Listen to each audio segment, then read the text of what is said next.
The Brit Vlog. 9 cat approved. When Christine was young, she had an accident and fell in the river. Christine being my mother. Yes. And as a present for when she came out of hospital, we went and bought a blue roan spaniel dog for her. And we couldn't get the thing trained. He was as mad as a hatter. He used to run and jump in the river every 5 minutes. Anyway, we had a garden. He couldn't get out of the garden, but the garden was a bit higher than our kitchen window. And of course he had great paws on him. And when it was muddy, he used to scratch the kitchen window to get in, and I could never see out of my kitchen window. So anyway, I got fed up one day. I was talking to somebody who I worked with. I said, we've got a blue roan spaniel. He said, oh, that's funny, so have we. He said, is it a he dog? I said, yes. So he said, I wonder if we could borrow it for breeding. I said, borrow it, you can have it. Well, of course, he took me at my word, and he turned up the next day to fetch it. So I got his lead, and I said goodbye. And that was the end of Bimbo. Get Mum's dog away. So then Mum came home. Mum came home, and where's my dog? I said, he's gone. Gone. Yeah, gone. Couldn't stand it anymore. I couldn't stand it with the baby as well, Jeanette. It was dreadful. He wouldn't leave her alone. Harder times, proper hardcore parenting. Again, when I was quite young, I used to have pets. In fact, we had a small holding where we lived. And Dad was used to dealing with animals. He used to have the pigs killed for bacon and things like that. We used to have bacon sides hanging up in the kitchen. And I had these 2 black and white rabbits given to me. We had them for quite a while, not years, but quite a while. And of course, like all children, I didn't feed them, and Dad said if you don't feed them, they'll have to go. So anyway, we came home one day and we had rabbit stew. Lovely it was. And of course, I went out and it was my rabbits that we'd eaten. So that was the end of my rabbits. So you had for dinner your battered rabbit, and then you went out to feed them and say hi and give them a stroke, and they weren't there. Oh, sorry, he said, we've eaten them. But you had a nice dinner. Yeah, we lovely dinner, yeah. But we were used to seeing dead animals. He used to cut the heads off fowls, chickens, and they used to run around with the nerves, you know, with their heads off. Terrible. Oh, dear. And cats, kittens. Oh. Oh, he used to, if our cats was always having kittens, see, they run wild. And he used to put them in a sack with a brick and put them in a bucket of water. Oh. I didn't know anything he said. No. Bless them. No. We were sat at the kitchen table one day having lunch, and we could see right down our garden if we had both doors open, the kitchen door and the back door.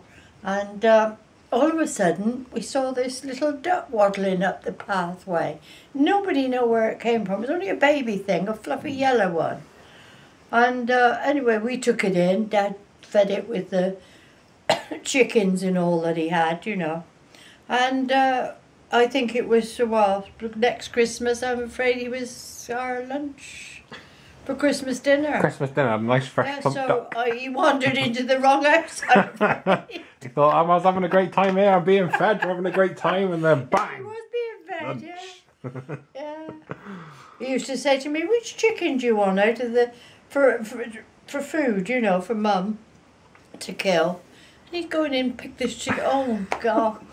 When I think about it. But we had lovely meals where nobody else had anything else to eat. Yeah, exactly, I bet. Yeah.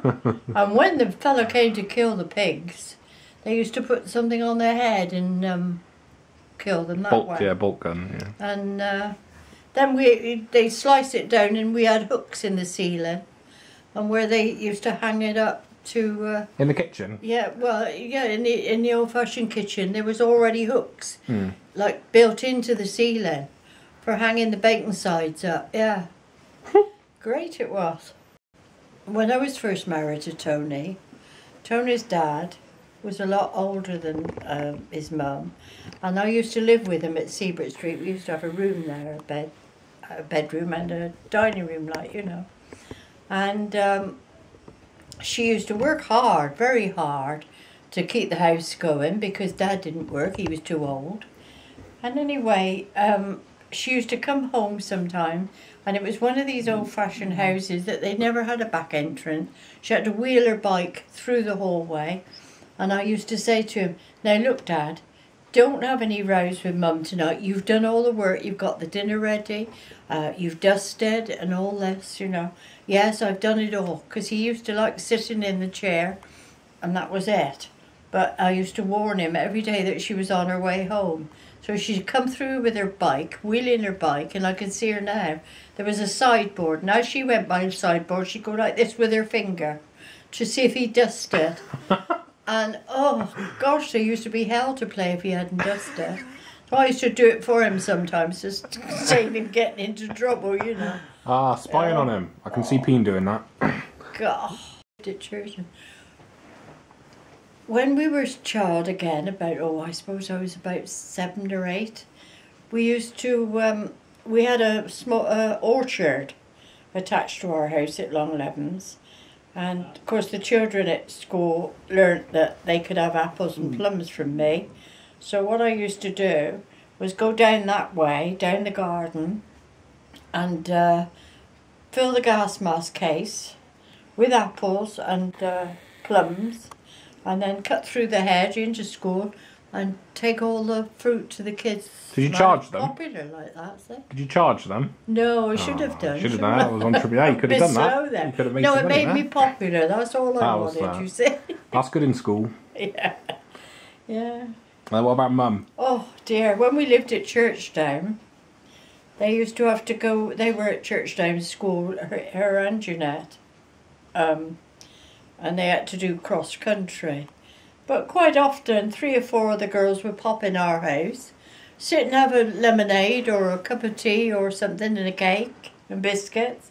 And when the lesson was over, they'd just walk over the bridge and back to school again, and that was their cross country. So everyone else was running around muddy fields, getting all sweaty. They just went to Nan's for some lemonade and a cake. Our house and then went back and was like, oh, God, that was hard. What about when Tony nearly burnt our house down then? Oh, I haven't heard that. At Churchdown. I haven't heard that. When we lived at Churchdown, I worked at the Gloucester Telephone Exchange. And one day I was sat there and I took a 999 call, and it was for a fire brigade. Where was it for? Number 9. What do we live in? 9 Willoughby Road. And that was my house. You took the call? I took the call. Anyway, I put it through to the fire station, and I turned around to the supervisor. I said, I've just sent a fire brigade to my house. Oh dear, he said, you better get on to your husband and see if everything's all right. So I got on to Tony and I said, is everything all right? He said, oh yeah, just a bit of a fire. I said, do I need to come home? He said, no, I don't think so. He said, it's all right now. But I said, something seemed to tell me that I better go home. When I drove up Willoughby Road to go, it was something like out of Hollywood. There was hundreds of people, fire brigade and all that. And I went into the house, and all I could see with Jeanette was the whites of her eyes. She was black. All the smoke, and all up the stairs. They had to have the bedroom floor up.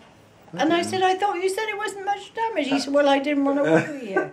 Oh, what are the chances of you taking the call? Oh, yeah. How many of you worked at the exchange? Oh, about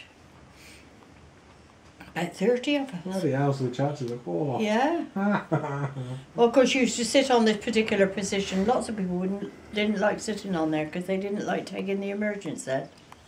But we used to have to, I don't think they do that now. They go straight through to they used to go through to the exchange. We used to put it to the fire brigade or police, whatever. And we had to listen into the call and make notes so as it would all be docketed, you know. When I worked at Gloucester Telephone Exchange... Yeah, just be careful. Nan was the operator. She was the person in the olden days that took the calls and said, who would you like to call? Number please, I was. And we used to work there, and we used to have schools at places like Cirencester and Bybury, and people that were moneyed, you know, they could send their children to private schools. But they were the rudest children you've ever spoken to. The language was beyond reproach, really. Even anyway. I didn't think they had language like that in those days. I thought "oh sod" was a bad word then. They were very, very, well, too grown up, really. You know what I mean? They thought they knew it all, but they weren't. They didn't get the better of us because they just didn't get the call if they were, you know. Rude.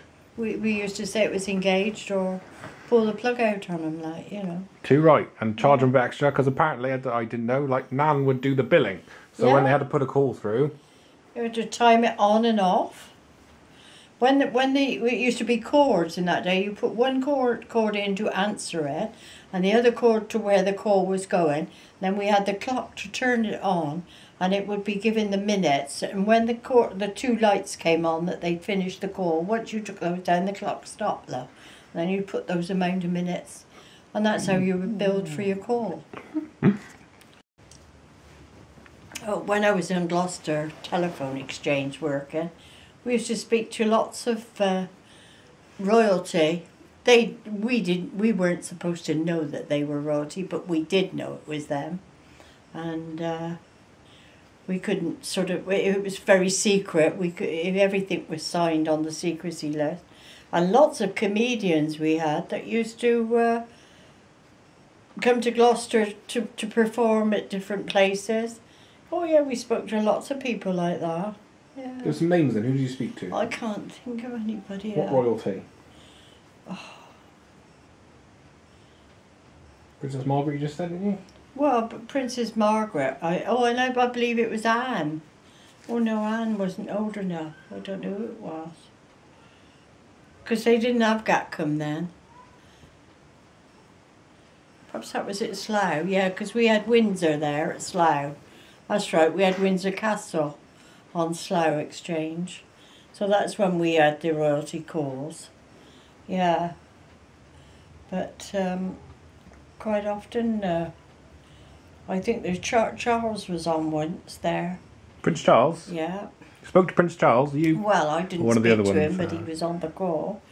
And surely they have to speak to you first, though, don't they? Oh yeah, give the number. Well, no, they used to have servants to ask for the number and that. But you knew that it was a royal call, yeah. Because you had to take care of those, you know. Don't cut them off, whatever you do. Whatever you do, don't cut them off.